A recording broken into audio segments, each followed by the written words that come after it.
कारवां को क्या कहा जाता था, मतलब उनके ग्रुप को क्या कहा जाता था, क्योंकि जब भी वो जाते थे तो अकेले नहीं जाते थे, पूरे ग्रुप में एक जगह से दूसरी जगह मूव होते थे वो, पूरे ग्रुप में, ठीक है? तो उनके कारवां को क्या बोला जाता है? खेल, पाइक, टांडा, पंकी क्या बोलते हैं? ये आप लोगों को बताना है।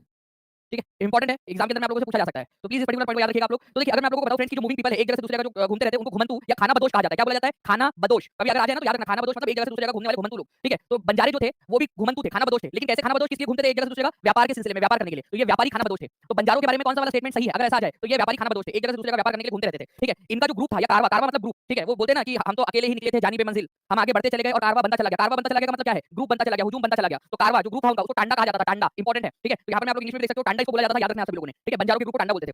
अच्छा, ये जो बंजारे हैं, इनको ना बहुत ज़्यादा हैबिट है। जैसे बोलते हैं ना कि प्रैक्टिस करने से, ठीक है, आप लोग परफेक्ट बन जाते हो और अगर आप लगातार वही काम कर रहे हो, तो आपके अंदर में परफेक्शन अपने आप आता है। तो जो बंजारे हैं, उनको एक जगह से दूसरी जगह घूमने की आदत थी, तो वो पहाड़ी इलाकों से, ठीक है, रेगिस्तानी इलाकों से, ज़मीनी इलाकों से आसानी से गुज़र सकते होंगे, ये बात मानते हो आप लोग? क्योंकि उनको आदत थी। कितने लोग मानते हैं ये बात कि उनको अलग-अलग इलाकों से, अलग-अलग टेरेन वाले इलाके मतलब कि ऊबड़-खाबड़ इलाकों से भी गुज़रने की अच्छे से या वहाँ से जाने की आदत होगी उनको। तो इनका इस्तेमाल जो है फ्रेंड्स अलाउद्दीन खिलजी ने जो है किस तरीके से किया? ये क्वेश्चन आता है एग्ज़ाम में। अलाउद्दीन खिलजी ने बंजारों का इस्तेमाल, ठीक है, गाँव जो थे वहाँ पर में जो अनाज उगता था, उनको शहर के मार्केट तक पहुँचाने में किया।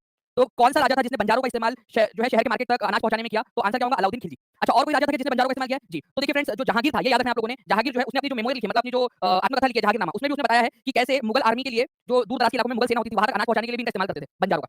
ठीक है? तो बंजारे जो है वो किसमें जाते थे? जल्दी से एक बार वापस से आंसर लगा दो आप लोग ताकि याद हो जाए आप लोगों को हमेशा-हमेशा के लिए। और बहुत सारे बच्चों ने सेशन को लाइक भी कर दिया, बहुत-बहुत शुक्रिया फ्रेंड्स। शेयर भी करते रहिए हर जगह पे। तो टांडा इसको कहा जाता था इनके ग्रुप को। ठीक है? चलिए अब फ्रेंड्स एक क्वेश्चन और आप लोगों के लिए यहाँ पर देखिए इंपॉर्टेंट क्वेश्चन है। इस पर बेस्ड एक क्वेश्चन आप लोगों का आया था आप लोगों के जो अभी आपकी एग्जाम हुई थी ना, ठीक है, पिछली वाली, उसके अंदर में इसी पर बेस्ड क्वेश्चन आया था, poverty and un-British rule in India. ठीक है? दादा भाई नौरोजी की पुस्तक poverty and un-British rule in India की व्यापक विषय क्या था? थीम क्या थी? तो देखिए ये जो पुस्तक इन्होंने लिखी थी, ठीक है? Poverty and un-British rule in India. Poverty मतलब गरीबी भारत के अंदर में, ठीक है? तो ये इस तरीके से जो है फ्रेंड्स ये जो पुस्तक थी इसके अंदर में उन्होंने क्या बताया था कि इकोनॉमिक इंपैक्ट क्या हुआ ब्रिटिश हुकूमत का भारतीय उपमहाद्वीप के अंदर में। तो ये याद रखना आप लोगों ने। उन्होंने इस पुस्तक में बताया कि भारत के अंदर में और भारत के आस-पास के जो इलाके हैं जिसको सब कॉन्टिनेंट बोलते हैं हम लोग, उसका इंपैक्ट क्या पड़ा, उसका प्रभाव क्या पड़ा। तो भारतीय उपमहाद्वीप में ब्रिटिश शासन का, ब्रिटिश राज्य का आर्थिक प्रभाव क्या पड़ा, कैसे हम लोग गरीब हो गए, ठीक है, इस वजह से अंग्रेजों के शासन की वजह से। तो आंसर हो जाएगा आपका ऑप्शन नंबर 3, ठीक है? 3 इज द करेक्ट आंसर। ये याद रखना था आप लोगों ने। एक बार फ्रेंड्स मैं आप सभी लोगों से रिक्वेस्ट करूंगा कि जितने भी लोग यहाँ पर देख रहे हैं, एक बार जहां भी शेयर कर सकते हो टेलीग्राम, फेसबुक, व्हाट्सएप, इंस्टाग्राम